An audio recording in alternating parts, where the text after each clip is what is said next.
Fala galera, beleza? Passando aqui hoje para dar um spoiler. O spoiler aí do nosso próximo curso de especialização técnica no manutenção e no planejamento de equipamentos estáticos. Muita gente me procurando aí, Bruno, como é que vai ser a didática da MX Plan para este tipo de curso, né? Um curso bastante técnico, bastante denso e exclusivo no mercado. Então estou passando aqui hoje para tirar um pouco de dúvidas e trazer uma amostra grátis. Então, ó, lembrar que o nosso conteúdo segue esse índice. A gente vai falar sobre NR13, a NR33 aplicada a equipamentos estáticos. Né? Muita gente tem dúvida por que NR33, e eu vou explicar dentro do curso, que é a parte de loto, medições, tá? Acesso por cordas, toda a parte de amparato para poder garantir a segurança dos trabalhadores, gera muito serviço. Então tem uma noção de planejamento e aí a gente mergulha na parte técnica, que é tubulações, vasos, torres, trocadores, né? E aí caldeiras, fornos, encerrando com tanques e esferas. Mas vamos lá, o que é que a gente vai ver, por exemplo, neste tipo de curso? Vou pegar o caso aqui de torres de processo. Todos os nossos cursos, todos os nossos módulos, ele tem uma introdução técnica. E aí eu vou procurar sempre trazer a melhor forma, tá? Ali em torno de 5, 10 minutos de dizer o que é um equipamento estático para esse tipo aqui, no caso de colunas ou torres. Então, por isso que eu peço, tem que ter um mínimo de conhecimento, porque eu vou passar um pouco mais rápido. Porque o objetivo é a senioridade, é seguir o nosso programa Senex, exclusivo lá da MX, não é isso?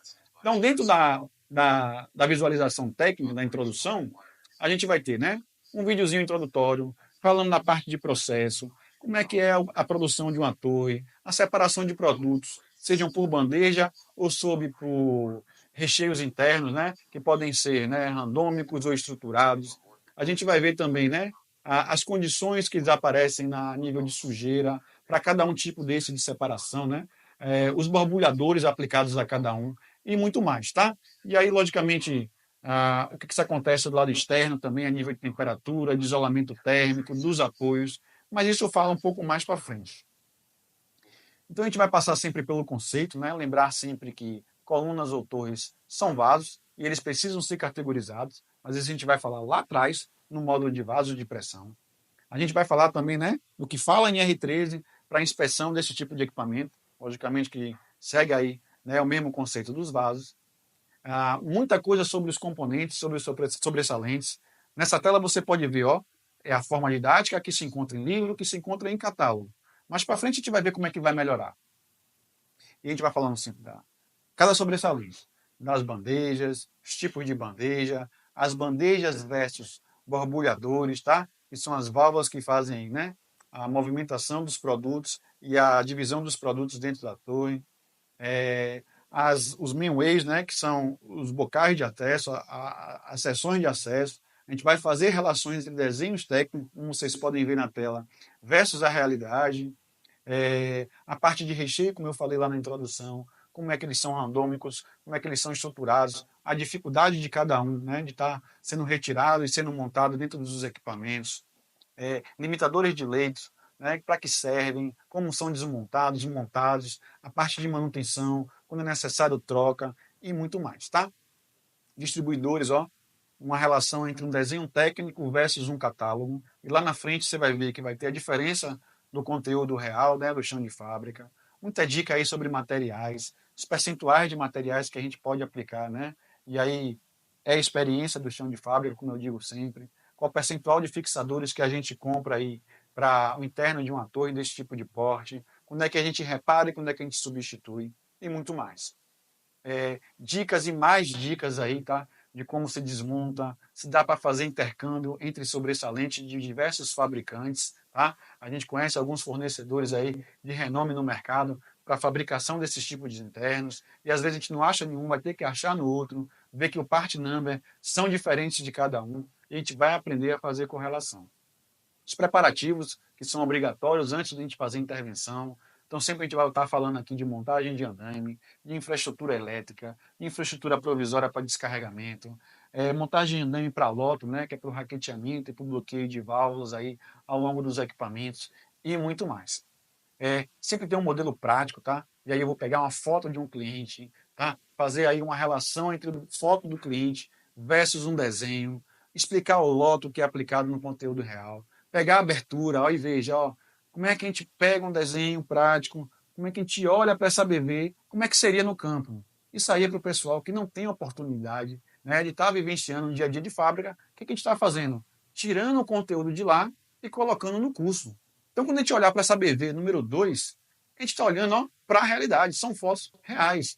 É a foto ali que o inspetor tirou, né, ou que um colaborador da manutenção tirou durante a abertura. E aí a gente vai ver todos os acessos, né? BV2, BV1A, BV1C, BV1B, BV A mais o que tiver, tá? Vamos entrar na desmontagem, ver como é que é a desmontagem depois que a gente tira as bandejas, como é que fica um vão livre, os riscos, né, que são apresentados após a remoção das bandejas, a necessidade de montar um resgate. Mais uma vez, a NR33 vai aparecer aí em algum momento. As medições que são periódicas, né? O distribuidor. Olha como muda a gente sair de um catálogo para a vida real, né? O nível que ele sai de oxidação, de empenamento, de peça faltando, de sujeira, tudo isso a gente vai ver aqui, tá?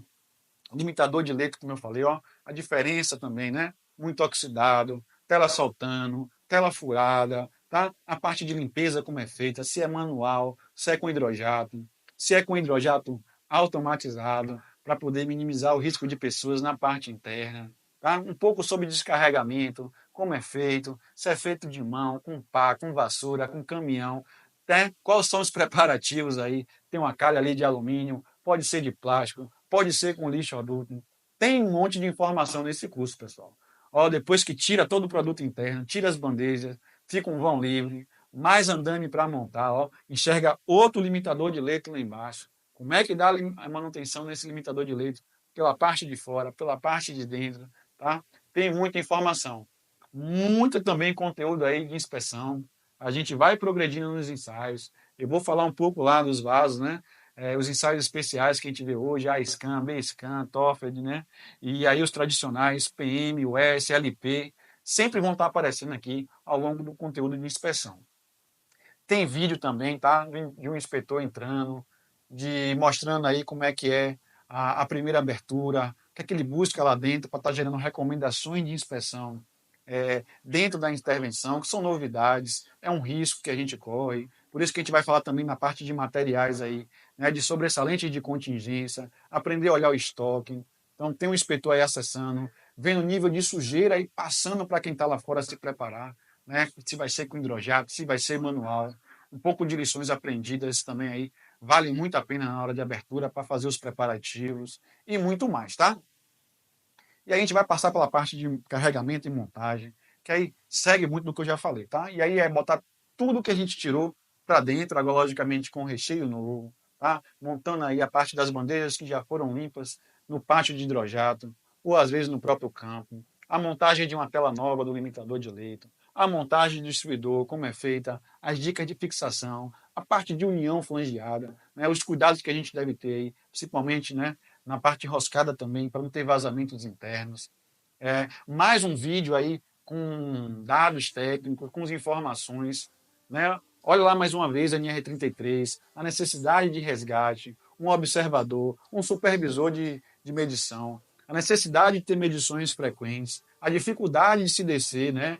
Um sobressalente, no caso uma bandeja, se descer a um funcionário para fazer manutenção interna, como é a dificuldade de fazer uma montagem interna de uma bandeja ou de um recheio, tá? Isso tudo a gente vai estar vendo aqui, ó. A necessidade de uma máquina de carga, de utilização de corda-guia, né, de infraestrutura provisória, às vezes de todo, porque o recheio não pode ver umidade. Tudo isso a gente vai enxergar no nosso curso de manutenção e planejamento de equipamentos estáticos. Beleza?